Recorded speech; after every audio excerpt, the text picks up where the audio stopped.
주님 앞에 예배 드리기를 원합니다. 주님께서 기뻐하시는 예배를 드리기를 원합니다. 주님을 만나기를 원합니다. 우리가 소망하는, 우리가 소원하는 그 어떤 것보다도 주님 자신을 만나기를 원합니다. 예배를 통하여서 우리가 주님을 만남으로 말미암아 우리가 온전히 회복되기를 원합니다.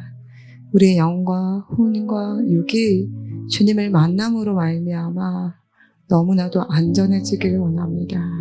주님은 우리의 피난처이십니다. 감사드리며 예수님의 이름으로 기도드립니다. 아멘.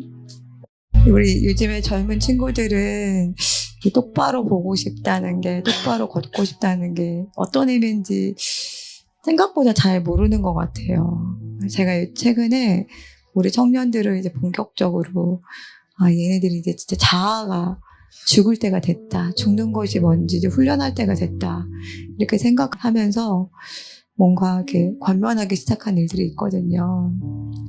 우리가 이렇게 주님 안에는 있는데, 주님 앞에는 있는데, 주님 앞에는 있고 안에는 있는데, 얼마나 우리가 온전하게 주님을 바라보지 못하고, 얼마나 우리가 바르게 가지 못하는지, 저도 그렇지만, 우리 젊은 친구들이 잘 자각을 못 하더라고요.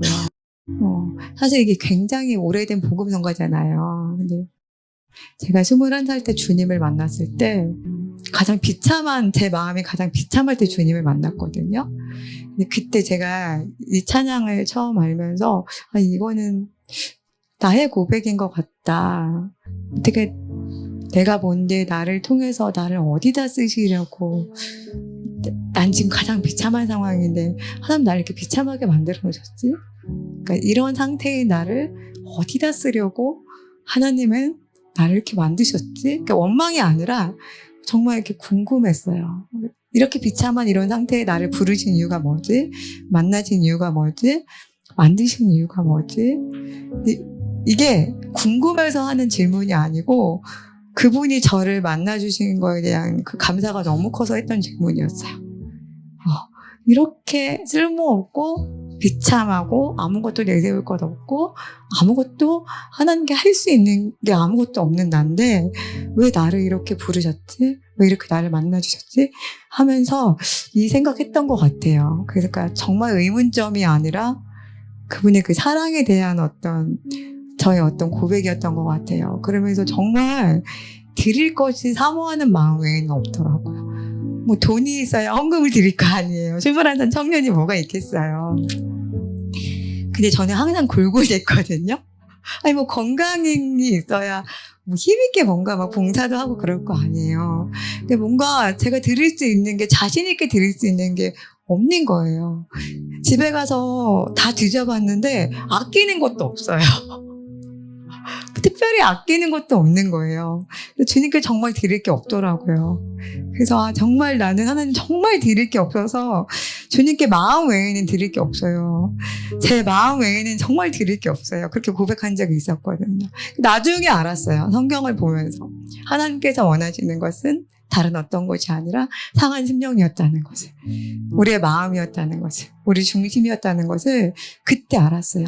그 말씀을 알기 전에는 정말 뭔가를 드리고 싶은데 드릴 것이 없어서 진짜 마음밖에 드릴 게 없어요. 주님, 이렇게 고백했거든요. 몸이라도 드리고 싶은데 몸이 건강하지가 않은 거예요. 건강하지 않은 몸을 드릴 수는 없잖아요. 뭔가 낡은 걸 드릴 수는 없잖아요.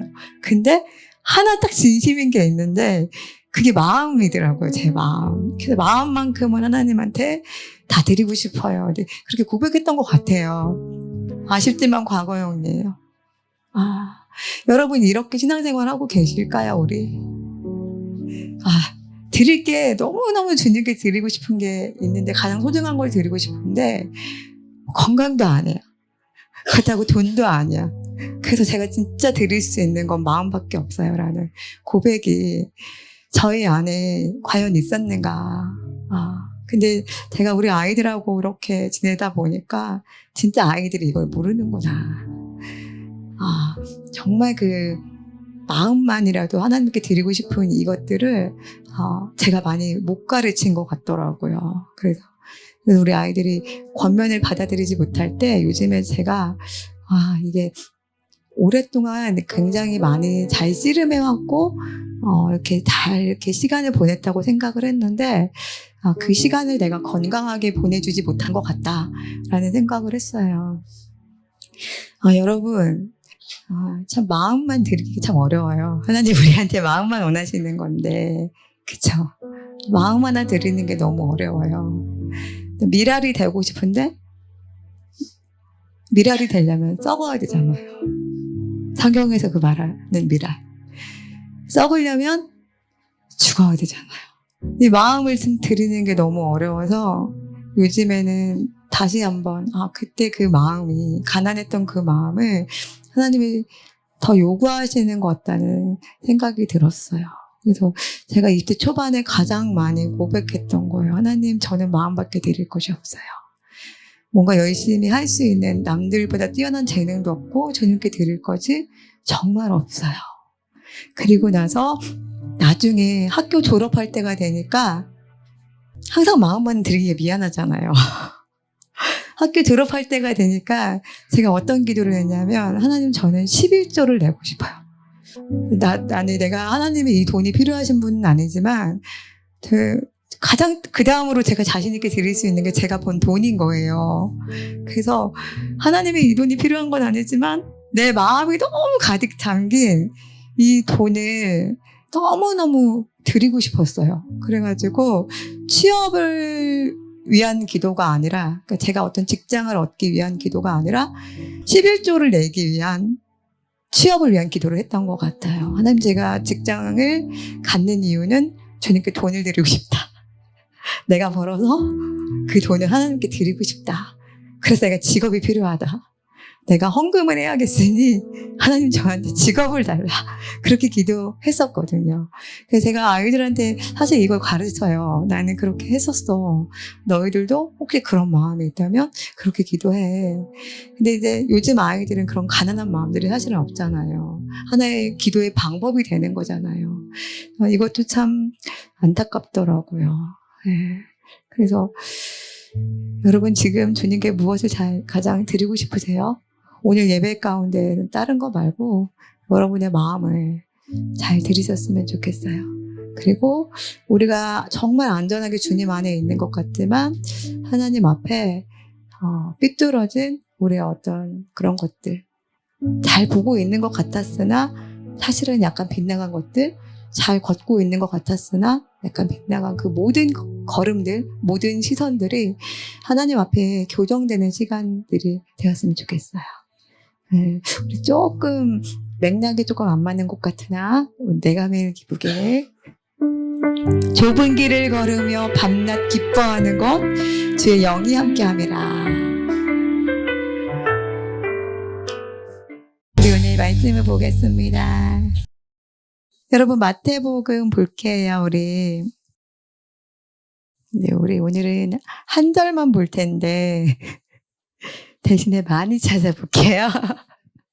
마태복음 5장 9절입니다. 네, 마태복음 5장 9절.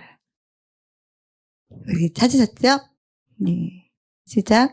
화평케 하는 자는 복이 있나니 그들이 하나님의 아들이라 일컬음을 받을 것이며. 우리 한 번만 더 읽을게요. 한 절밖에 안 되니까. 시작. 화평하게 하는 자는 복이 있나니 그들이 하나님의 아들이라 일컬음을 받을 것이며. 예, 화평케 하는 자는 복이 있대요. 그들이 하나님의 아들이라 일컬음을 받을 것이래요.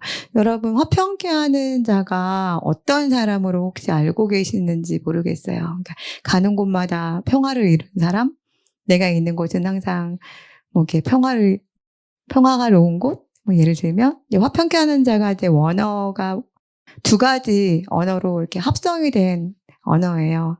화평, 평화롭다, 그러니까 뭐 샬롬. 이런 뜻이 있고 화평케 하는 자는 만들다. 그러니까 화평케 하는 자는 그냥 평화를 만드는 사람이에요. 평화를 만드는 사람. 그냥 내가 가면은 나 가는 곳마다 화평이 있는 게 아니고 평화를 만들어내는 사람이라고요. 여러분 만들어내는 사람. 그러니까 나라는 사람이 어딘가 가면은 그곳의 분위기가 그냥 좋아지는 것만이 아니라 내가 그곳의 분위기를 만드는 사람이라고요. 그래서 화평을 만드는 만드는 자들은 복이 있나니 그들이 하나님의 아들이라 일컬음을 받는 거예요. 이렇게 되면 조금 체감이 다르실까요?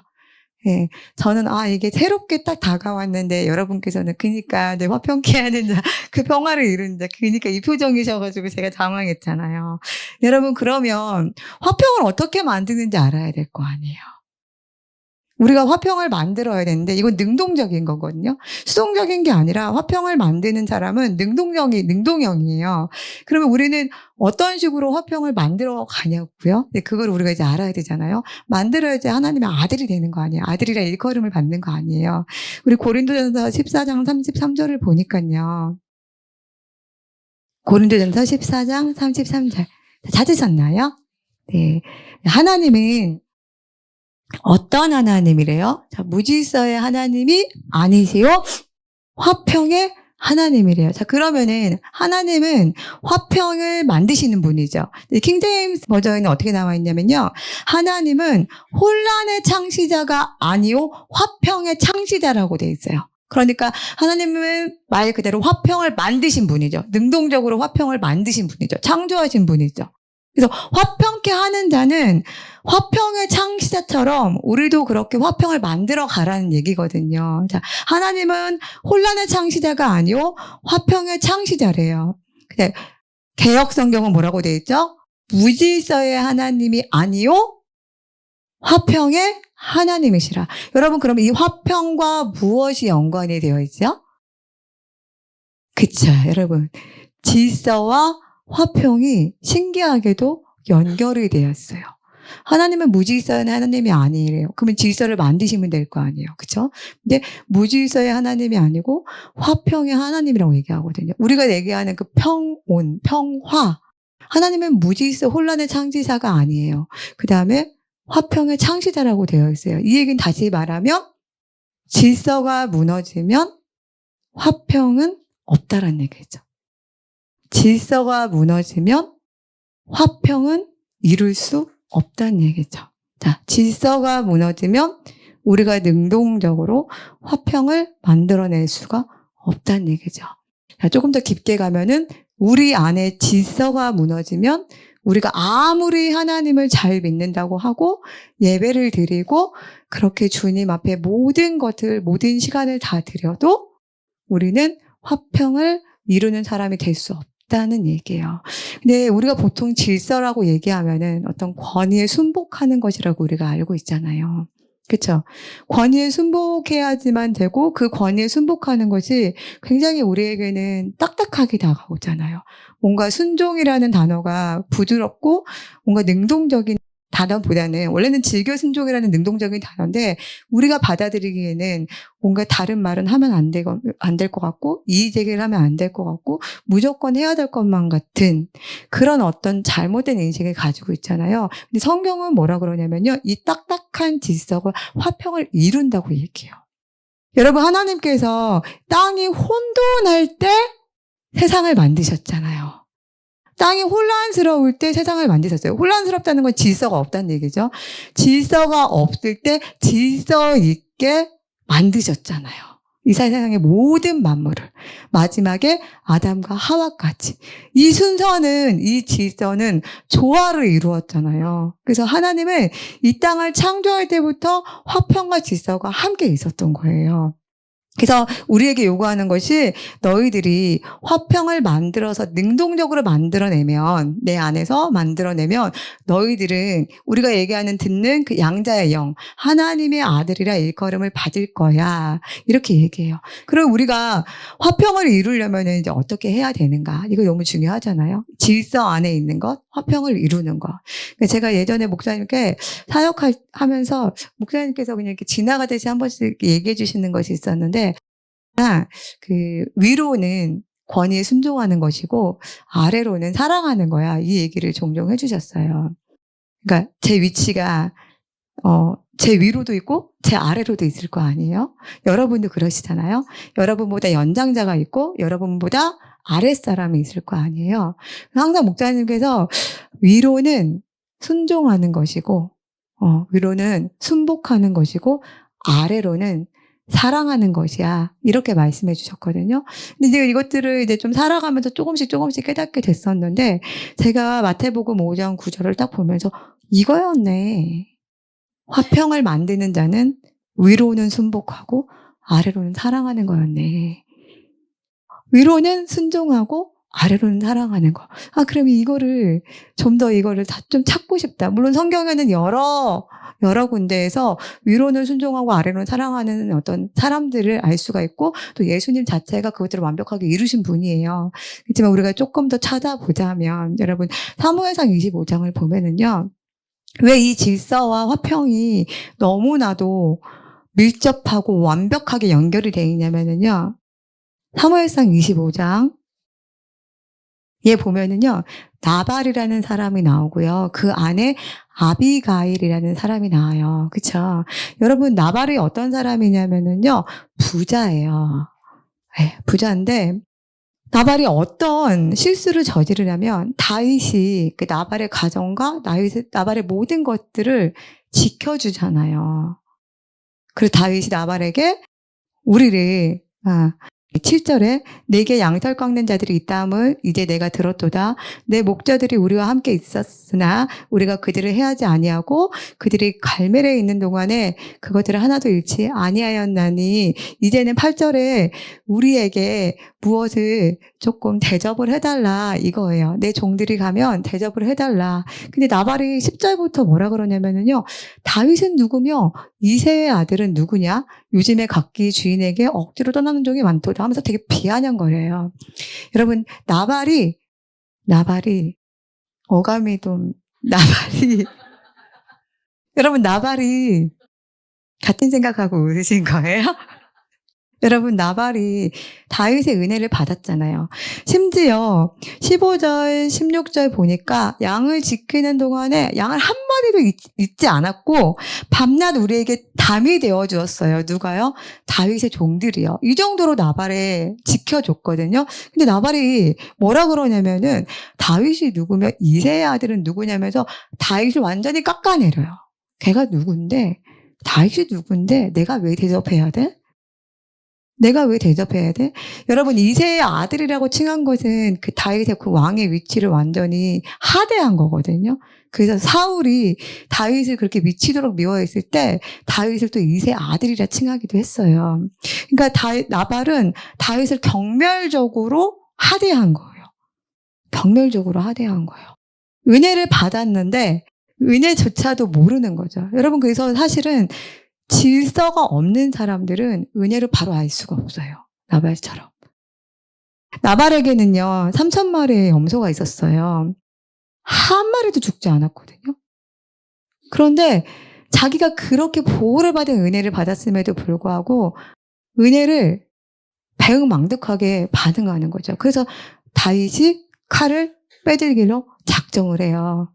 그때 나발의 아내 아비가일이 나서죠. 그러면서 24절에 그가 다윗의 발에 엎드려 이르되 내 주여 원하건대 이 죄악을 나 곧 내게 돌리시고 여종에게 주의 귀에 말하게 하시고 이 여종의 말을 들으소서 하면서 싹싹 빕니다. 나발 대신에. 그리고 나서 다윗이 뭐라 그랬냐면요. 33절에 또 내 지혜를 칭찬할지며 또 내게 복이 있을지로다. 오늘 내가 피를 흘릴 것과 친히 복수하는 것을 내가 막아내리라. 여러분 나발은 질서가 무너진 자였고 질서가 없기 때문에 당연히 은혜를 모르는 자였죠. 근데 아내 아비가일은 하나님을 경외하는 자였어요. 그래서 질서를 완벽하게 알았고 남편의 잘못됨을 알고 대신 이것저것 예물을 바리바리 싸서 다윗에게 가서 제가 잘못했어요. 이 죄를 저에게 돌려주세요. 하고 질서를 바로 잡아요. 그 질서가 바로 잡히니까 다윗이 뭐라 그러냐면 너 참 지혜 있다. 그리고 너에게 복이 있을 거야. 그리고 너는 오늘 내가 나로 하여금 그 복수의 피를 흘릴 것을 너는 막았어. 이 얘기는 뭐냐면 단순히 질서만 지키고 막은 것이 아니라 복수를 막았다는 건 뭐냐면은 화해, 화평을 이룬 거예요. 한 여인이 그 질서를 제대로 알고 질서를 정립함으로 말미암아 그리고 능동적으로 남편 대신 나섰죠. 여러분 화평을 만드는 사람은 능동적이라고 그랬잖아요. 능동적으로 화평을 만든다고요. 그래서 아비가일이 능동적으로 자기 앞에 다 갔잖아요. 그리고 나서 다윗이 이렇게 얘기하죠. 내가 피 흘릴 것과 친히 복수하는 것을 네가 막았어. 그 얘기는 뭐예요? 내 손에 죽을 나발을 네가 살린 거야. 나중에 하나님이 치시지만 지금 이 얘기가 아니라 너는 나발의 그 모든 것을 이 순간 함께 지킨 거야. 그러니까 화평을 이룬 거야. 이 얘기예요.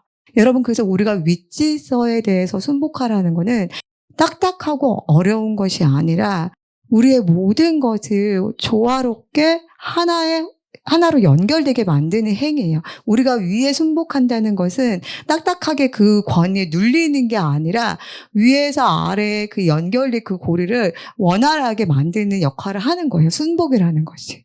그러면 여러분 우리가 알고 있는 요셉은 아래에도 질서가 있음을 명백하게 보여준 인물이에요. 그러니까 형들이 이미 자기 아랫사람이 되었잖아요. 총리가 되었을 때. 근데 이제 우리가 잠깐 45장을 보면은요. 창세기 45장을 보면은요. 자, 5절에서 7절 읽을게요. 당신들이 나를 이곳에 팔았다고 해서 근심하지 마소서. 한탄하지 마소서. 하나님의 생명을 구원하시려고 나를 당신들보다 먼저 보내셨나이다.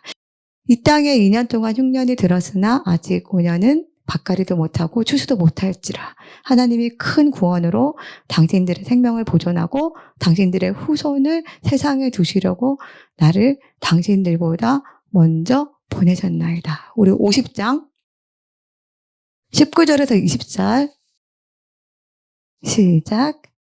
요셉이 그들에게 이르되 두려워하지 마소서. 내가 하나님을 대신하리이까. 당신들은 나를 해하려 하였으나 하나님은 그것을 선으로 바꾸사 오늘과 같이 많은 백성의 생명을 구원하게 하시려 하셨나니 당신들은 두려워하지 마소서. 내가 당신들과 당신들의 자녀를 기르리이다 하고 그들을 간곡한 말로 위로하였더라.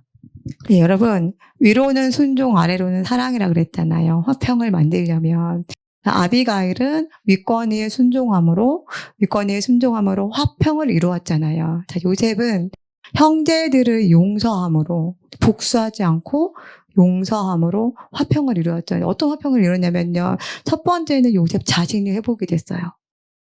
요셉 자신이.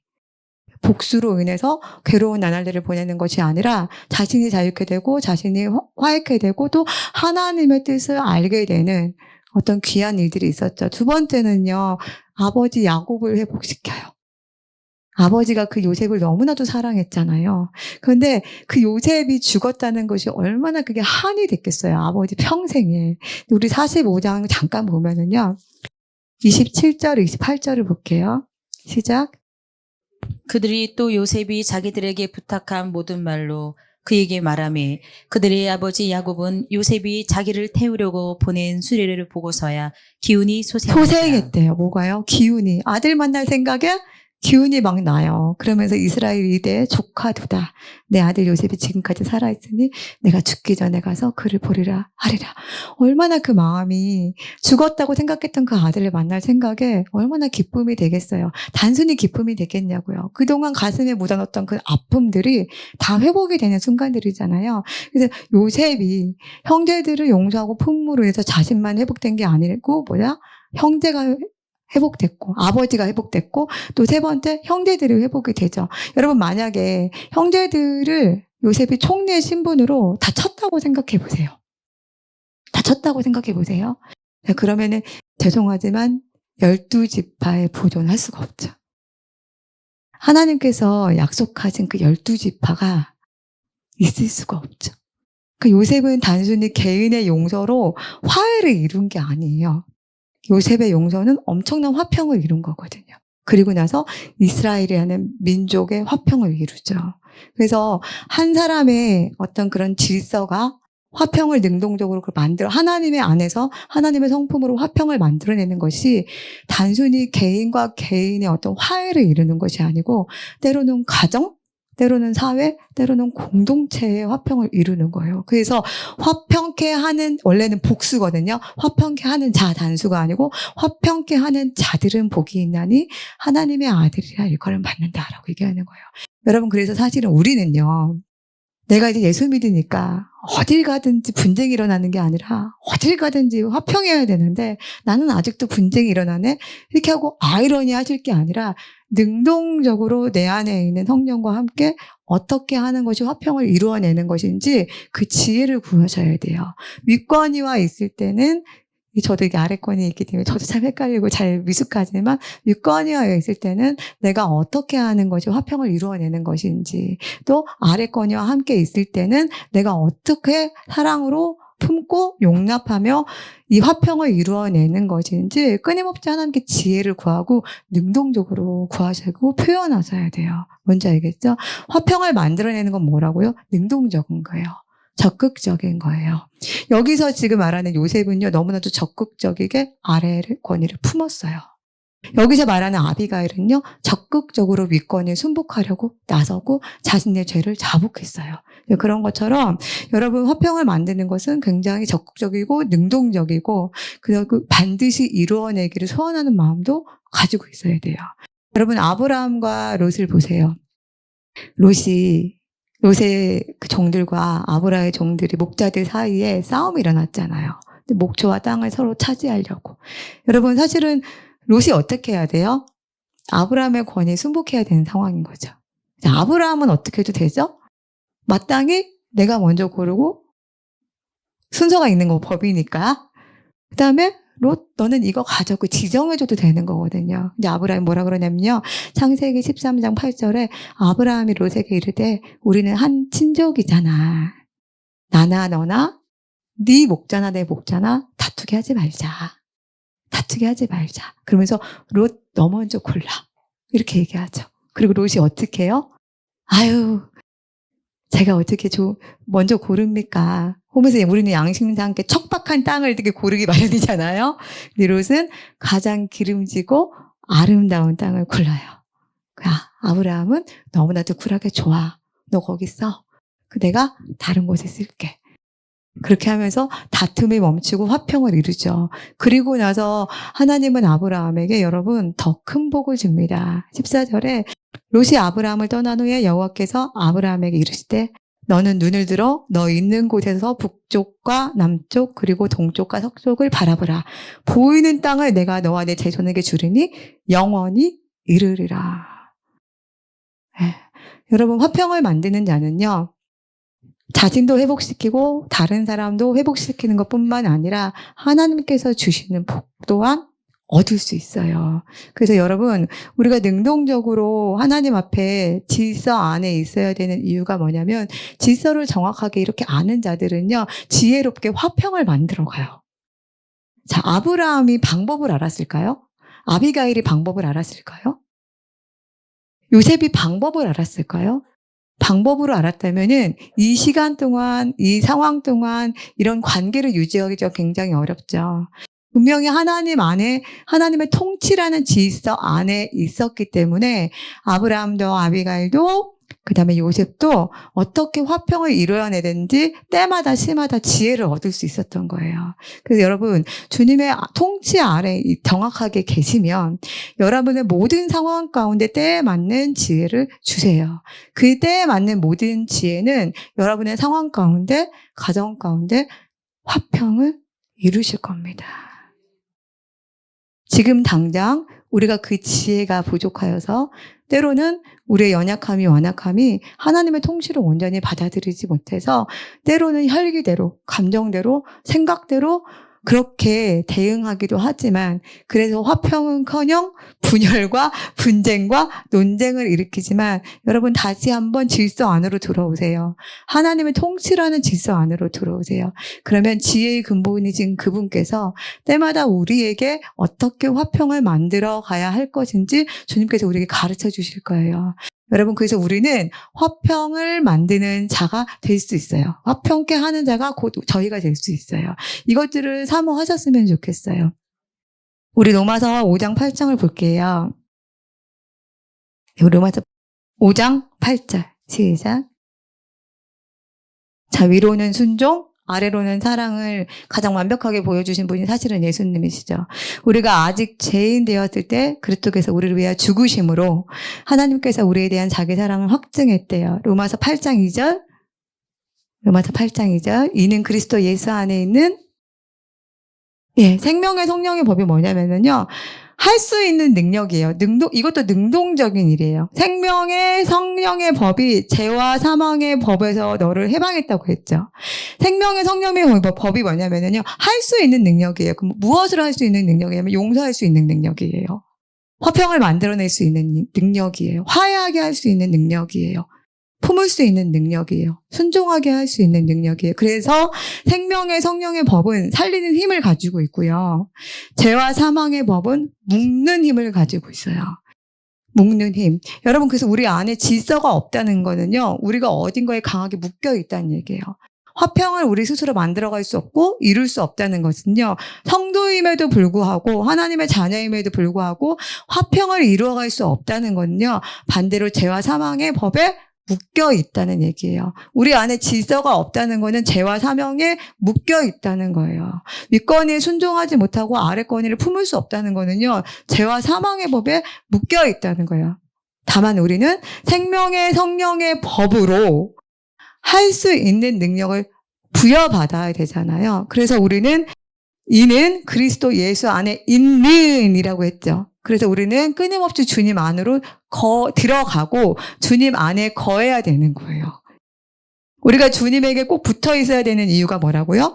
그것이 우리가 주님에게 붙어 있을 때 그분으로부터 생명의 성령의 법을 부여받을 수 있는 거예요. 우리가 할 수 있는 그 능력을 부여받을 수 있는 거예요. 그것들을 받았을 때 우리를 묶고 있던 죄와 사망의 법으로부터 우리는 해방되는 거예요. 그래서 여러분 질서 안에 있는 것이요. 눌리는 게 아니라니까요. 죄와 사망의 법에서 해방되는 거예요. 여러분 질서라는 표현이 순종이라는 표현이 권위라는 표현이 굉장히 우리를 무겁게 만들 때가 있잖아요. 긴장하게 만들 때가 있잖아요. 그게 아니고 주님 안에서 올바른 질서를 따르는 것이 죄와 사망의 법에서 해방되는 것이라고요. 그리고 주님 안에서 올바른 질서를 따르는 자는 긴장하지 않습니다. 여러분 우리가 왜 긴장하냐면요. 억지로 순종의 모양을 하고 있기 때문에 그래요. 왜 순종하면서 기분이 나쁘고 자꾸 이유가 생기고 얽매이냐면요. 억지로 그 질서 안에 있는 것처럼 보이려고 하기 때문에 그래요. 여러분, 정확하게 질서 안에 있는 사람은요. 위에 있는 권위에 순종하는 것이 굉장히 편하고 아래에 있는 것에 사랑을 흘려보내는 것이 너무나도 편합니다. 여러분, 계단이 있는데요. 제가 2번이에요. 2번 위에 1번이 있는 게 너무나도 자연스럽고 2번 아래 3번이 있는 게 너무나도 자연스럽죠. 계단에서 물을 쭉 내렸어요. 계단 청소를 할게요. 자, 1번의 계단으로부터 물을 받는 것이 너무 자연스럽고 3번의 계단에게 물을 흘려보내는 것이 너무나 자연스럽죠. 2번은 절대 긴장하지 않습니다. 정확한 자리에 자기가 있어야 될 위치에 있는 자들은요. 위에서 무엇이 오든 아래에 무엇을 흘려보내든 긴장하거나 불편하지 않아요. 그런데 여러분 우리가 예수 믿는데 질서 안에 있는 것이 불편하잖아요. 그렇다면 여러분 정말 질서 안에 있는 것인지 한번 좀 점검해 보셔야 되고 만약에 그 질서가 하나님으로부터 올바른 통치로 온 질서가 아니라면 내가 그리스도인으로서 표면적으로 그 위치를 지키려고 애를 쓰는 거라면 빨리 그것들을 쳐부시고 다시 질서 안으로 들어오는 것이 가장 안전하세요. 건물로 보자면 물론 보수하는 일도 있겠지만 건물의 축 자체가 잘못됐다면 건물을 처음부터 싸그리 몽땅 허물고 다시 건축하는 것이 튼튼하고 가장 빠른 길이죠. 근데 중간부터 보수하려고 하면은요, 이 무질서는요, 찾을 수가 없어요. 어디서부터 질서가 무너졌는지. 만약에 내가 위로도 관계가 회복이 안 되고 아래로도 관계가 회복이 안 되는 상황이라면 다시 초심으로 돌아가서 하나님을 만나기 힘쓰시고 하나님 안에 들어가서 그분의 통치를 받기를 힘쓰시고 그분의 통치를 받는 가운데 자연스럽게 그분의 지혜를 받으셔야 돼요. 그래서 하는 법을 배우는 게 아니라 화평을 만드는 법을 배우는 게 아니라 때마다 시마다 나로 하여금 화평을 만들 수 있는 지혜를 주시는 그분을 반드시 만나서 그분 안에 거해야 돼요. 그래서 우리가 읽은 로마서 8장 2절은 이는 그리스도 안에 있는 예수 안에 있는 생명의 성령의 법이라고 했잖아요. 우리가 생명의 성령의 법은 지식으로 안다고 되는 게 아니고 누구 안에 있는 생명의 성령의 법을 받아야 돼요? 예수 안에 있는. 그래서 우리는 그분 안으로 끊임없이 들어가야 되고 그분과 분리되면은 안 돼요. 그분과 분리되는 순간 당연히 우리는 혼돈에 빠지게 되어 있어요. 자, 혼돈에 빠진다는 건 뭐냐면 질서가 무너진다는 얘기죠. 자, 질서가 무너졌다는 얘기는 뭐냐면 더 이상 화평을 만들어낼 수 없다. 그러면 내 안에, 내 주변에 계속해서 화평이 없다면 한 번쯤 우리가 점검해야 될 게 뭐냐면은 내 죄야. 내 탓이야. 아비가일처럼 그렇게 할 수 있죠. 근데 아비가일은 내 죄야, 내 탓이야 하기 전에 무엇이 있었냐면은 그 고백이 왜 나올 수 있었냐면은 자기의 위치를 정확하게 알았기 때문에 그 고백이 나왔던 거예요. 그래서 이 지금 파괴된 이 관계, 평안하지 않은 이 상황들을 어떻게 해결하지? 나의 문제 무엇이지? 나의 죄 어떤 것이지? 이렇게 접근하는 것도 너무 좋지만 내가 어느 자리에서 이탈되었지? 내가 있어야 될 곳이 어디인데 혹 거기서 이탈되었진 않은가? 이것들을 먼저 점검하시는 것이 훨씬 정확하고 빠르실 것 같아요. 그리고 하나님 안에 내가 정말 묶여 있는가? 죄와 사망의 법에 묶여 있는가? 생명의 성령의 법에 묶여 있는가? 이것들을 파악하셔야 돼요. 아시겠죠? 우리 조금 더 예수님께서 얼마나 우리에게 적극적으로 화평을 이루셨는지 볼게요. 빌립보서 2장 6절에서 8절. 자, 6절부터 8절까지 시작. 그는 근본 하나님의 본체시나 하나님과 동등됨을 취할 것으로 여기지 아니하시고 오히려 자기를 비워 종의 형체를 가지사 사람들과 같이 되셨고 사람의 모양으로 나타나사 자기를 낮추시고 죽기까지 복종하셨으니 곧 십자가에 죽으심이라. 여러분 화평을 만드는 건 능동적인 거라고 했잖아요. 능동적인 것. 자, 6절 보니까 그는 근본 하나님의 본체시나 하나님과 동등됨을 취할 것을 여기지 아니하시고 오히려 자기를 비워 종의 형태로 가졌대요. 누구죠? 예수님이요. 예수님이 스스로 질서 아래 들어온 현장이에요. 지금 현재. 그분은 하나님이시고 하나님과 동등된 위치에 있는데 그 동등됨을 취하지 않고 자기 스스로 오히려 자기를 비워 종의 형체를 가졌대요. 이게 뭐냐면 권리를 내려놓고 자발적으로 낮아졌다는 거거든요. 이분이 왜 이 모든 권리를 내려놓고 자발적으로 낮아지셨을까요? 왜 낮아지셨을까요? 8절 사람의 모양으로 나타나서 자기를 낮추시고 죽기까지 복종하셨으니 곧 십자가에 죽으심이라. 자기를 낮췄다는 거는 그냥 겸손한 모습을 형태를 가졌다는 게 아니라 죄인 취급받는 자리까지 낮췄다는 얘기거든요. 그리고 죽기까지 복종했다는 건 뭐냐면 완전한 순종을 얘기해요. 끝까지 순종했다는 얘기거든요.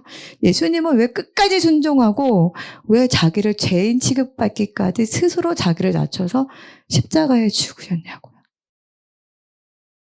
하나님과 우리 사이를 화목케 하시려고 그런 거잖아요.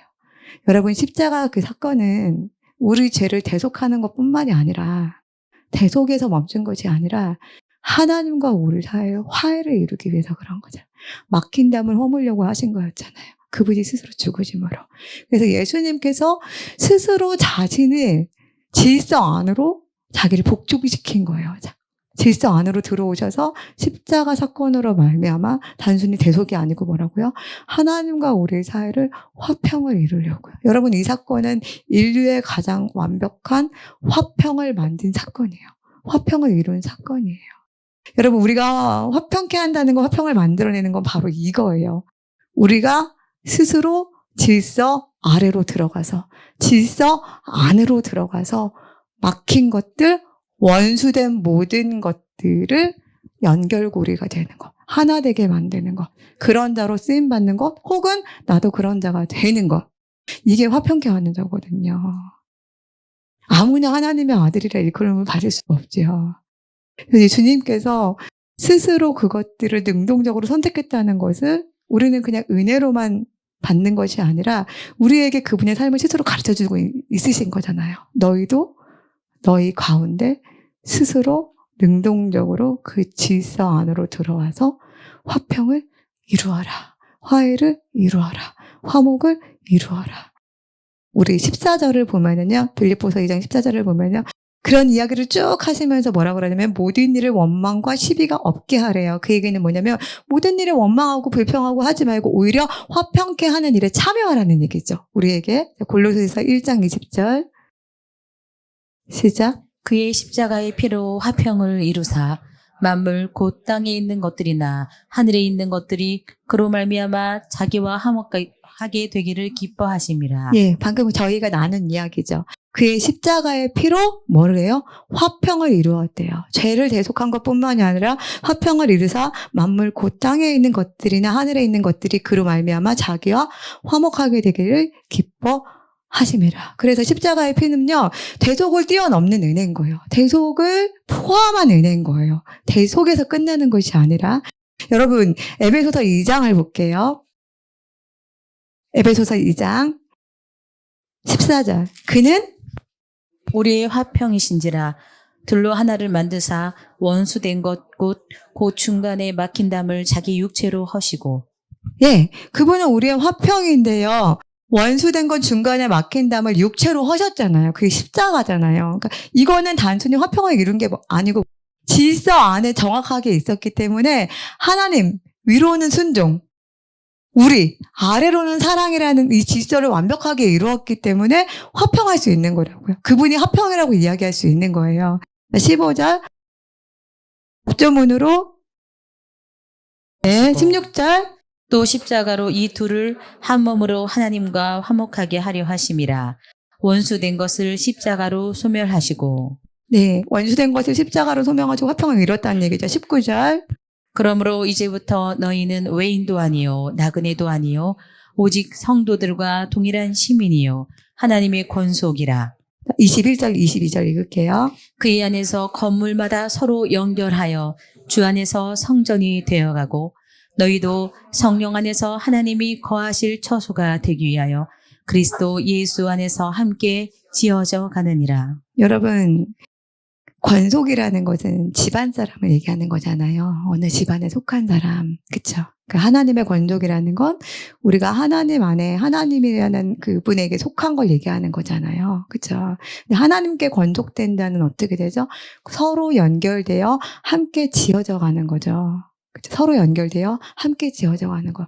결국은 하나님 나라에 속한 사람이라면 서로 연결될 수밖에 없고 함께 지어져 간다는 건 서로 연결되어 서로 화평을 이루어 간다는 거예요. 서로 화목을 이루어 간다는 거예요. 서로 그것들을 만들어 가려고 애쓴다는 거예요. 여러분, 그래서 형제 사랑, 이웃 사랑, 하나님 사랑과 이웃 사랑, 이것이 왜 중요하냐면 그것이 완벽한 화평을 이루기 때문에 그래요. 우리가 위권에 순종한다는 것은 수직적인 관계고, 그다음에 화평을 이룬다는 건 수평적인 관계거든요. 화목한다는 거. 정확하게 십자가 사랑이거든요. 위로는 질서, 아래로는 수평, 화평. 그래서 여러분, 서로 연결되어 지어간다는 건 서로 부대끼면서도 다시 하나가 되기로 애쓰고 서로 싸우면서도 다시 화목을 이루려고 화평을 이루려고 애쓰는 게 하나님의 관속된 자예요. 하나님이라는 그 분의 집안 사람이 되는 거예요. 여러분, 성도라면은 분쟁이 아니라 미움, 다툼, 시기, 질투가 아니라 원한과 원망이 아니라 화평을 이루려고 능동적으로 씨름하시고 애쓰셔야 돼요. 성도라면은 당연히 질서 안에 있다면 우리는 그 질서가 분명히 열매로 나타나야 돼요. 어떤 열매로 나타나야 돼요? 화평이라는 열매로 나타나야 돼요. 여러분, 우리가 정말 정확하게 질서 안에 있다면 뭐라는 열매로 나타나야 된다고요? 화평이요. 잠언 29장 18절에 보면은요. 네, 시작. 묵시가 없으면 백성이 방자히 행하거니와 율법을 지키는 자는 복이 있느니라. 네, 여러분, 묵시는 하나님께서 선지자를 통해서 주셨던 그런 하나님의 말씀이거든요. 결국은 하나님의 그 살아있는 말씀이 없으면, 근데 하나님의 이 살아있는 말씀은 질서죠. 질서가 있죠. 그렇죠? 하나님은 질서 하나님이시잖아요. 그러니까 하나님의 이 살아있는 말씀이 없으면, 질서가 없으면 백성이 어떻게 돼요?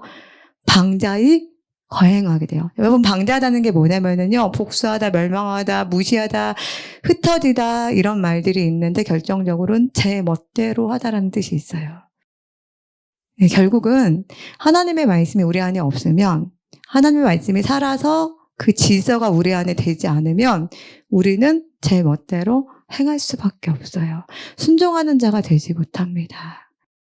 그거는 화평을 이루는 자는 당연히 되지 못하죠. 그렇죠? 여러분 잘 아까 생각해 보세요. 아까 나발의 말투를 한번 생각해 보세요. 다윗이 우리가 너희들을 이렇게 보호했으니 내 종이 갈 때에는 이렇게 우리 내 종에게 이렇게 대접해 줄 수 있겠니?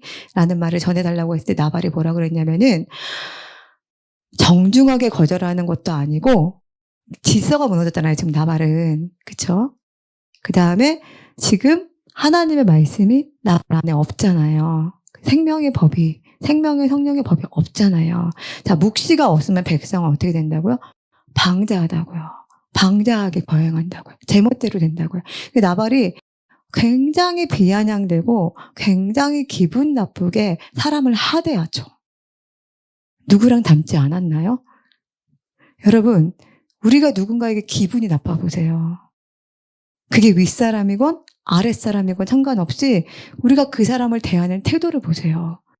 그 사람을 부르는 어떤 호칭이나 그 사람을 부르는 이야기를 해보세요.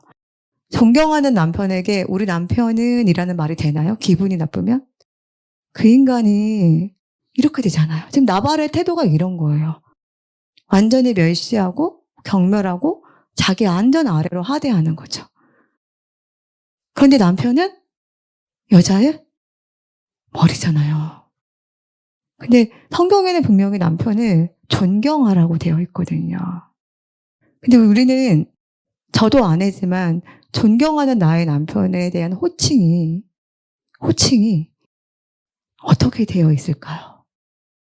기분 좋을 땐 누구 아빠, 자기야 이렇게 되는데 내 마음이 이미 상하고 나의 안에서 그 질서가 무너질 때는 어떻게 부르시나요? 우리는 성도님들은 아니겠지만 여러분 혹시 핸드폰에 여러분이 존경해야 될 그 남편은 뭐라고 저장되어 있으신가요? 가끔 이렇게 TV나 이런 데 보면은 이름 없음으로도 저장되어 있고 뭐 여러 가지로 저장되어 있잖아요. 그렇죠? 반대로 아내를 위해서 희생해야 될 우리 남편들은 아내가 어떻게 저장되어 있을까요? 우리가 가까운 신뢰 예를만 봐도 야, 나발이 정말 위아래도 모르고 큰 일을 저질렀네. 아, 다윗이 자기 스스로 피를 흘리지 않았지만 하나님이 결국은 쳤어. 우리가 큰 사건으로 보지만 우리가 가까운 사건들로 보면 나발 같은 우리의 어떤 그런 마음들이 있잖아요.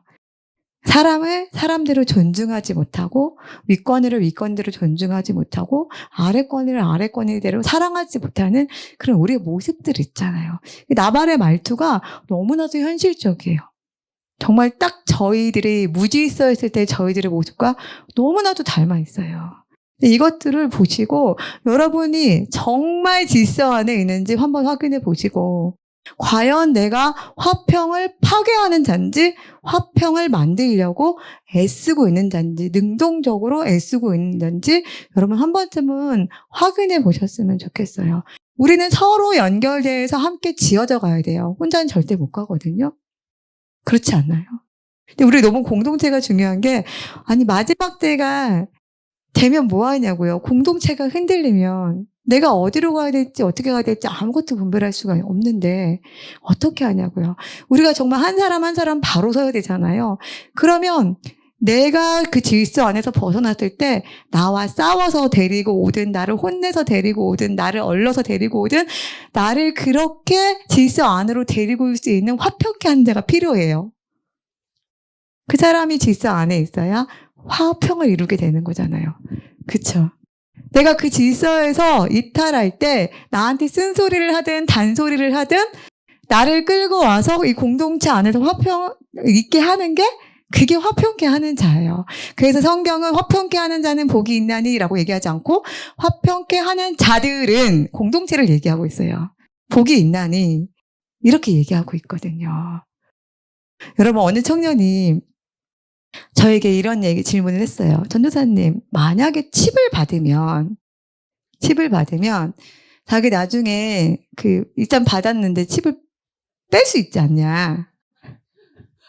그럴 수 있잖아요. 여러분 그런 생각 안 해보셨나요? 너무 순수하지 않나요? 그래서 제가 뭐라고 할게요. 여러분 칩 뺄 수 있어요? 못 빼요? 여러분 궁금하시죠? 이런 생각 안 해보셨죠? 칩을 안 받아야 된다는 생각은 했는데 과연 받았을 때 빼는가 못 빼는가 궁금하지 않으세요? 그쵸? 우리는 여기 이렇게 생각하잖아요. 제가 얘기했어요. 뭘 굳이 빼지 말고 우리 공동체를 위해서 네가 하나 받아서 그거로 매매하자. 그거로 우리 매매하고 살자. 뭘 빼냐. 나도 모른다. 뺄 수 있는지 못 뺄. 그렇지만 성경에 보면은 받았다는 건 돌이킬 수 있는 상황이 될 수 없다는 건 성경에 분명히 나와 있죠. 그러니까 네가 하나 희생해라. 그렇게 얘기했는데 그게 화평을 이루는 거잖아요, 여러분. 화평을 만드는 거잖아요, 여러분.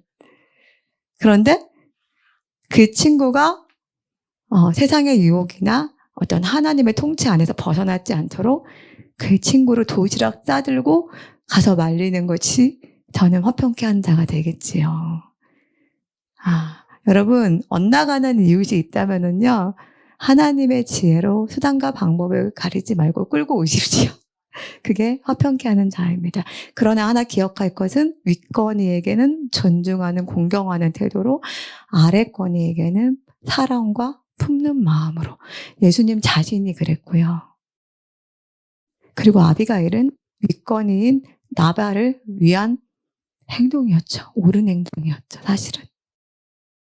요셉이 그랬죠. 윗건이에게 순종하고 아랫건이를 품었죠.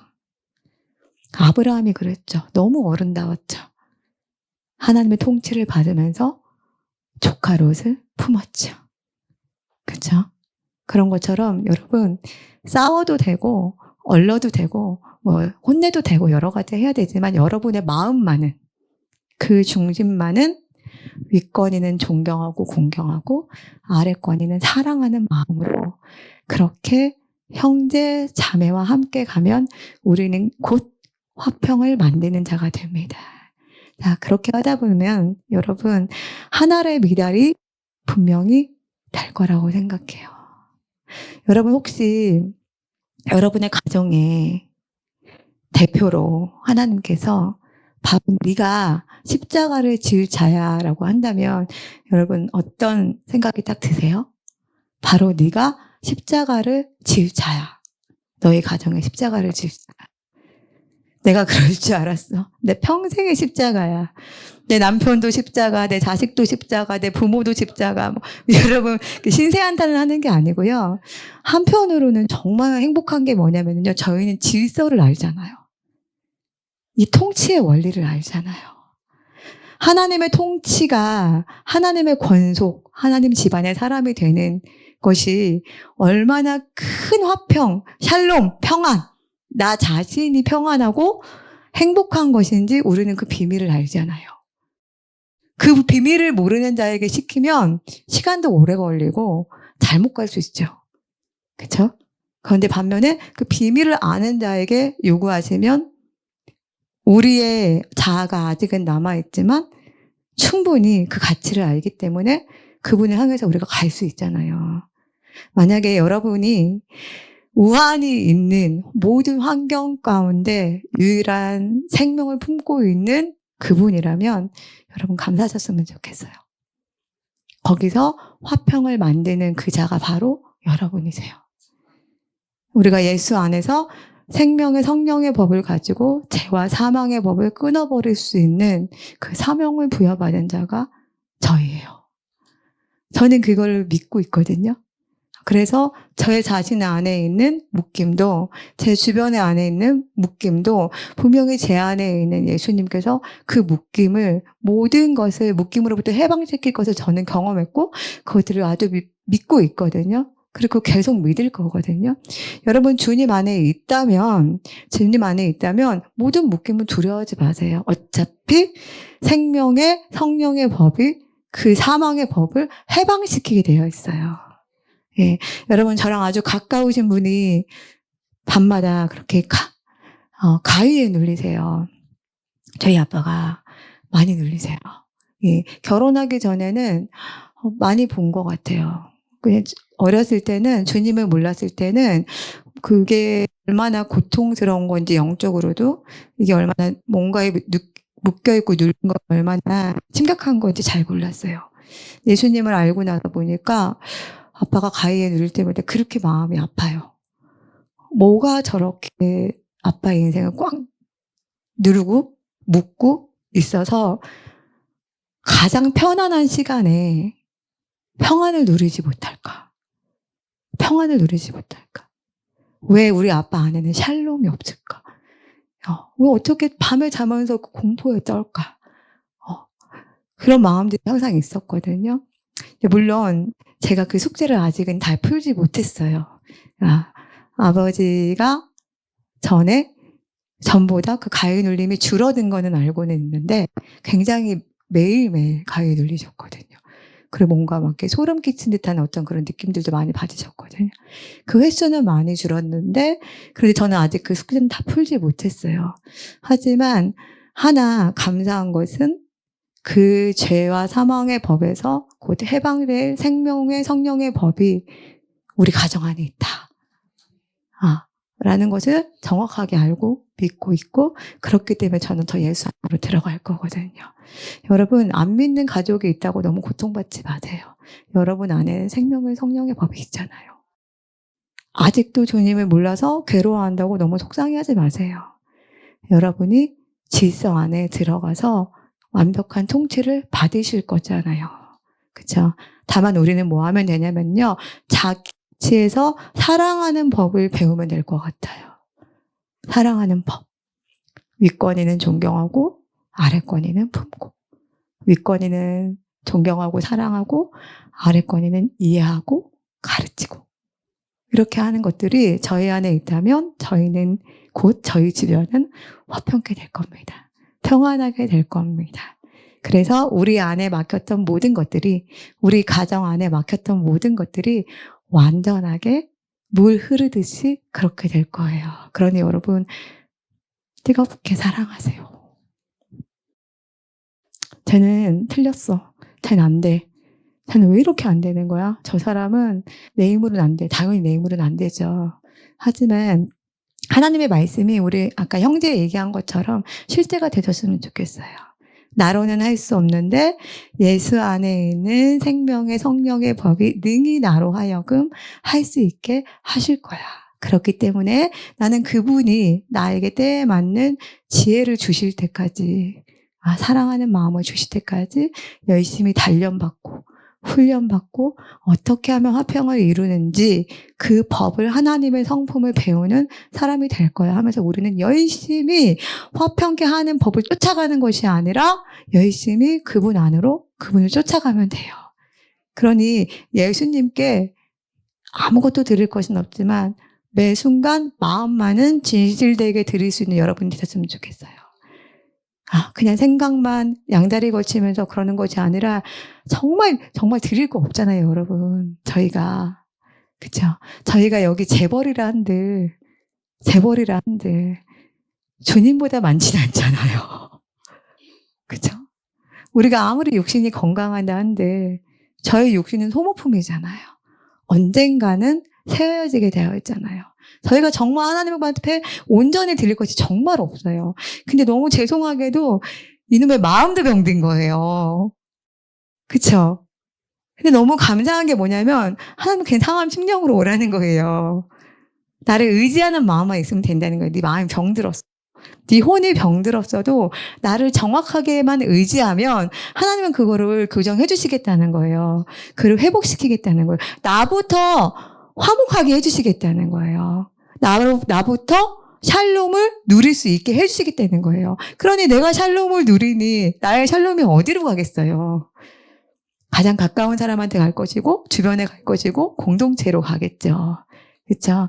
여러분, 우리가 서로 연결되어서 함께 지어져 가잖아요. 우리는 함께 화평을 만들어가는 자들이에요. 그 중에 누구 하나가 잠깐 연약에 빠질 때 지체 없이 주저하지 않고 그들을 일으켜 세워주는 자가 화평케 하는 자고 그것에 동참하는 자 또한 화평케 하는 자예요. 그래서 함께 지어져 간다는 건 마태복음 5장 9절이에요. 화평케 하는 자들은 복이 있나니 하나님의 아들이라 일컬음을 받을 거지. 우리는 하나님의 자녀잖아요. 그렇죠? 그러니까 여러분 공동체 안에서도 뜨겁게 사랑하시고 여러분 가정 안에서도 뜨겁게 사랑하시고 여러분 이 다음에 예수님을 만나면 뭐라고 말씀하실 거예요? 화평하지 않으면 화해하지 않으면 화목하지 않으면 뭐라고 말씀하실 거예요? 지난 주일에 어느 집사님이 너무 어린아이처럼 미움 다툼 세계질질 막 버리는 거예요. 우리 서로 사랑하자고 하면서 제가 다 버리지 마 집사님 우리 조금 더 단련 받아야 돼요. 제가 이랬거든요. 농담으로. 그런데 우리가 살아가는 동안 이것들을 버리는 게 화평을 만들어가는 연습이잖아요. 그쵸? 이 다음에 예수님을 만나면 원망하고 불평 남아있으면 여러분 나중에 뭐라고 하실 거예요? 예수님 만나시면. 우리가 대단한 업적은 아니었어도 대단한 업적은 없어도 우리 인생에 하나님 제가 주님 만나서 주님께 받은 그 사랑을 누군가에게 베풀었다 이렇게는 못해도 하나님 제가 아주 작게나마 주님 제가 사랑하는 법을 배웠어요. 제가 할 수 있는 사랑이 아니라 주님께서 저를 사랑하신 것처럼 그렇게 저 스스로를 낮춰서 희생시켜서 그렇게 화해를 이루고 화목을 이루고 사랑을 이루어가는 사랑하는 법을 주님 제가 조금 배우고 왔어요. 이 얘기는 하셔야 될 거 아니에요. 그죠? 그렇기 때문에 여러분 원수를 사랑하는 말이 좀 어렵겠지만 용서하시고 사랑하는 일에 힘쓰셨으면 좋겠어요. 그게 화평을 만드는 일에 힘쓰는 거니까요. 용서하고 사랑하는 일에 애쓰셨으면 좋겠어요. 그게 화평을 이루는 거니까요. 여러분 용서하지 못하는 건요. 그것만큼 불행한 게 없어요. 뭔가에 계속 묶여 있잖아요. 그게 서러움이든 원망이든 불평이든 그냥 계속 묶여 있잖아요. 자유하지 못한 그 감정에 우리 스스로가 묶여 있잖아요. 여러분 언제까지 그렇게 묶여 있고 남 탓만 하시겠어요? 우리는 뭐 하는 자예요? 화평을 이루는 자잖아요. 하나님의 아들이잖아요. 그런데 언제까지 죄의 사망의 법에 묶여 있겠어요? 언제까지 무질서 속에서 혼돈 가운데서 우리 자신을 내버려 두시겠어요? 여러분 이제 주님의 질서 안으로 온전하게 들어오세요. 그리고 여러분 주님의 사랑을 정말 받으셨다면 그 사랑이 우리 안에서 건강하게 흘러갈 수 있도록 그 받은 사랑으로 순종하고 그 받은 사랑으로 사랑할 수 있는 저희가 꼭 되셨으면 좋겠어요. 여러분 혹시 원수 있으세요? 미운 사람 있으세요? 근데 그것하고 그 사람하고 예수님하고 바꾸실 수 있으세요? 못 바꾸시죠? 안 바꾸실 거죠? 그렇죠. 그런데 막상 딱 빌런을 만나면 정말 죄송한 얘기인데 예수고 나발이고 없죠. 그렇잖아요. 우리의 순간 반응이. 정말 빌런을 만나봐야 우리의 실체가 드러나는 거잖아요. 그죠? 그때 그렇게 생각하시면 돼요. 제가 빌런이어서 그래요. 제가 결국은 제가 나쁜 애였어. 이게 아니라 정말 사랑할 수 없는 것을 사랑한 그 사랑을 내가 아직 배우지 못했구나. 여러분, 사랑할 수 있는 것을 능히 사랑할 수 있는 건 정말 사랑이 아니고 여러분 죄송한데요. 취향일 수 있어요. 여러분의 취향. 왜 그렇잖아요. 나랑 내가 너무 좋아하는 절친이 있는데 어떤 사람은 그 사람을 너무 싫어해. 그러면 그 사람은 사랑이 없고 나는 사랑이 많은 걸까요? 그럴 수도 있지요. 근데 이상하게 나는 또 다른 사람이 너무 안 맞아. 이 사람은 너무 잘 맞는데. 사랑할 수 있는 사람을 사랑하는 것, 나랑 코드가 맞아서 사랑하는 것은 정말 사랑이 아니라 나의 취향일 수 있다고요, 여러분. 그래서 하나님은 우리와 화목해하지 못하는, 우리가 화평하지 못하는 일들을 우리 삶 가운데 노출시키시는 거예요. 노출시키시는 거. 예. 여러분의 삶 가운데 화평이 이루어지지 않는다면 뭐부터 점검하시라고요? 나의 죄부터 점검하는 것이 아니라 내가 정말 질서 안에 있는가? 하나님 안에 있는가? 그리고 화평을 만들어내려고 그분이 스스로 자신을 낮추어서 우리와 하나님 사이를 화목해 하신 것처럼, 막힌 담을 허신 것처럼 내가 과연 그 사랑을, 그 통치를 받고 있는가? 그 통치대로, 그 성품대로 누군가를 사랑하고 인간됨으로 바라보고 있는가? 존중하고 있는가? 이것들을 바라보면은 대부분의 마음이 나의 그 얄팍하고 좁은 마음이 사람을 판단하고 감정이 상하고 속상하고 상처받고 그 다음에 내가 더 옳다라고 얘기하고 싶은 그런 것들이 결국은 화평을 보지 못하게 하더라고요. 화해를 이루게 하지 못하더라고요. 네, 여러분 거기서 돌이키시고 반드시 우리는 원망하는 자, 불평하는 자, 시비하는 자가 되면 안 되는데 그 중에서도 용서 못하는 자는 되시면 안 돼요. 이 다음에 예수님을 만나면 우리 뭐라 말할까?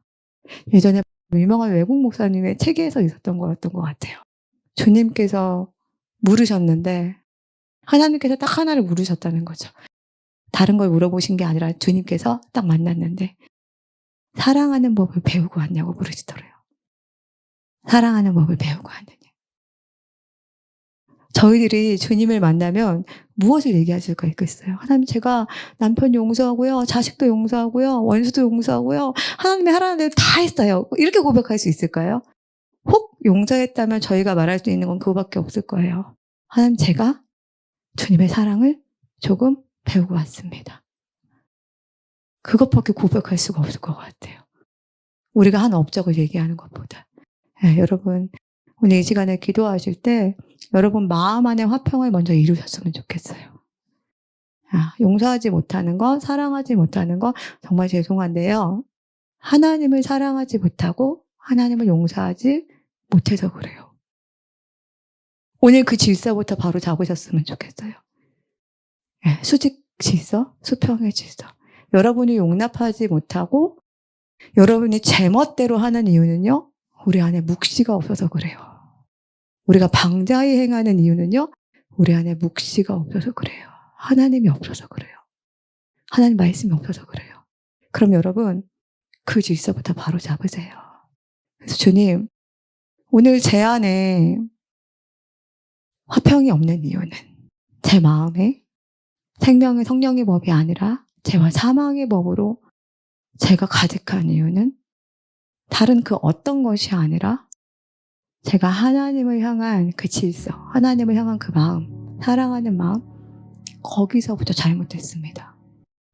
제가 거기서부터 문제가 생겼습니다. 제가 그 위치에서 벗어났습니다. 마땅히 주님을 사랑하고 마땅히 주님께서 있으란 그곳에 있어야 되는데 거기서 벗어났기 때문에 그 묵시가 제 안에 없어서 제 삶이 지금 무너졌고 제 삶이 지금 회복이 안 되고 제 삶이 지금 제멋대로 내 감정대로 내 생각대로 내 옳은 소견대로 그렇게 주장하고 있습니다. 여러분 이렇게 불편한 자유하지 않는 그 법에서 묶여 있을 거냐고요. 이 시간 죄와 사망의 법에서 여러분 꼭 해방되셔야 돼요. 그리고 그 윗질서가 정립이 되셨으면은 반드시 자연스럽게 아랫질서도 정립이 되셔야 돼요. 제가 용서하지 못한 것 회개합니다. 제가 사랑하지 못한 것 회개합니다. 제가 용납하지 못한 것 회개합니다. 제가 기다려주지 못한 것 회개합니다. 제가 너그럽지 못한 것 회개합니다. 이것들이 여러분 안에 있었으면 좋겠어요. 그래서 오늘 여러분 기도하실 때 질서 안에 있음으로 말미암아 여러분 반드시 화평을 누리는 자가 되셨으면 좋겠어요. 그리고 오늘 여러분의 분을 정확하게 알고 가셨으면 좋겠어요. 우리는 화평을 만드는 자입니다. 네, 기도하겠습니다.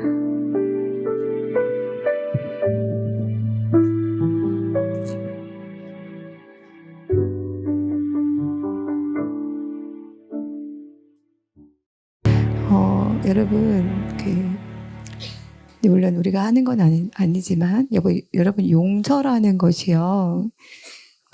때로는 굉장히 격렬하기도 하거든요. 용서가 안 되는 마음과 씨름하면서 이제 주님을 의지해야 하니까, 때로는 용서 못해 하면서도 용서할 수 있는 힘을 주시는 그 주님을 바라보면서 씨름하는 그런 격렬하기도 한데요. 그런데 또 한편으로는 우리가 그분의 사랑을 바라볼 때 그 격렬했던 마음조차도 다 허물어지는, 힘없이 무력화되는 그런 용서도 있어요, 여러분. 때로는 용서하기 위해서 엄청나게 애써야 되는 순간도 있지만, 예를 들면은 오늘 같은 이런 분위기라고 하긴 좀 그렇지만, 오늘 같은 이런 상황은 정말 그 막힌 담을 허신, 꼭 관계적인 막힌 담 말고 우리 어떤 개인적인 답답함이나 여러 가지들이 있잖아요. 어떤 생각으로 오는 답답함들이나 이런 모든 막힌 담을 정말 무력화시킨 그 주님의 사랑을 계속 바라보잖아요. 그럼 우리의 막힌 담들이 힘없이 허물어져요. 어떨 때는 우리가 굉장히 막 애쓰면서 견고한 진들을 파쇄하고 함께 하나님과 이것들을 막 하고 우리 스스로 이렇게 만들어내야 되는 그런 부분들도 있지만, 사실은 화평을 만들어낸다는 잘하는 표현일 뿐이지 그 안에 생명의 법이 만드는 거잖아요. 우리 안에 있는 성령께서 하시는 거잖아요. 만들 수 있는 힘을 주시는 거잖아요. 살리는 힘을 우리 안에서 주시는 거잖아요. 그래서 우리가 막 힘써서 하는 그런 영역이 아니고 우리 안에 있는 생명의 성령의 법이 우리로 하여금 나올 수밖에 없도록 만드는 것이 사실은 가장 좋은 거고 건강한 거거든요. 그래서 우리가 제일 잘 못하는 것 중에 또 하나가 주님 자신을 바라보는 거예요. 그분의 그 순수한 사랑을 바라보는 거거든요. 사실은 그분의 순수한 사랑에 우리가 온전히 그분의 사랑을 바라볼 때 우리 안에 있는 막힌 그런 견고한 진들이 힘없이 무너져요. 때로는 우리가 의지를 사용해서 그 견고한 진들을 무너뜨려야 되지만 주님이 주신 힘으로 사실 가장 좋은 건 모든 화평을 이미 이루신 그분을 바라볼 때 우리 안에 있는 견고한 진들이 그냥 힘없이 무너지는 거예요. 그냥 힘없이. 여러분 가끔의 다리에 갑자기 힘이 풀리면서 푹 주저앉는 듯한 그런 느낌 있잖아요. 뭔가 막 애쓰지 않아도 그렇게 힘없이 우리 안에 있는 것들이 무너져야 돼요. 우리 안에 있는 죄와 사망의 법들이 그렇게 힘없이 주님 앞에 무너져야 돼요. 그런 기도에 좀 익숙해지셨으면 좋겠어요. 예, 기도하겠습니다. 너무나도 좋으신 하나님, 주님의 이름을 부르는 것이 저희들에게 가장 큰 특권임에도 불구하고 때로는 주님의 이름을 너무나도 부르기도 아까울 정도로 주님 너무 좋으신 분입니다. 우리 입술로 그 이름을 마음껏 부르는 것조차도 얼마나 큰 복인지, 과연 우리가 삶 가운데 그것들을 다 알고 깨닫고 누리며 살고 있는지 너무나도 부끄러운 순간이 있습니다. 주님의 사랑을 다시 한번 바라봅니다. 우리의 죄를 그냥 대속한 것이 아니라, 우리를 그냥 자녀 삼아 주신 것이 아니라, 우리를 그냥 사랑한다 말씀하신다는 것이 아니라, 스스로 자신을 낮추어 그 질서 안으로 들어와서 죄인의 취급을 받을 만큼 우리를 사랑하신 하나님, 그 예수님, 죄인의 취급을 받을 만큼 기꺼이 끝까지 사랑할 만큼 우리를 너무나도 귀하게 여기시는 그 주님의 사랑을 우리가 꼭 기억하기를 원합니다. 그래서 하나님, 이제 우리가 고민할 것은 어떻게 이길까, 어떻게 싸울까, 어떻게 이루어낼까, 이것이 아니라 어떻게 하면 주님 안으로 들어가 우리의 진실된 마음을 드릴 수 있을까, 어떻게 하면 기쁨이 될까, 어떻게 하면 주님의 마음을 시원케 해드릴 수 있을까, 그렇게 예수 안으로 들어가는 우리가 다 되기를 원합니다. 그때 우리가 주님 안에 있을 때에 주님께서 능히 그 성령의 생명의 법으로 우리를 하여금 죄와 사망의 법으로부터 해방시킬 줄 믿습니다. 우리가 주님을 잠잠히 바라봅니다. 우리의 모든 막힌 담을 무력화하시는 주님을 잠잠히 바라봅니다. 주님, 우리에게 친히 그러한 주님이 되어주셔서 감사드립니다. 우리에게 친히 화평을 이루는 법을 가르쳐 주셔서 감사합니다. 우리에게 친히 함께 지어져가는 법을 가르쳐 주셔서 감사합니다. 주님, 정말로 완악하고 어리석은 우리에게 하나님의 귀한 사랑하는 법을 가르쳐 주셔서 감사합니다. 그 사랑을 이루는 자, 주님께서 복 주시기를 원하시는 하나님의 아들이라 일컬음 받기를 원하시는 그 화평케 하는 자들이 다 되겠습니다. 감사드리며 예수님의 이름으로 기도드립니다. 아멘.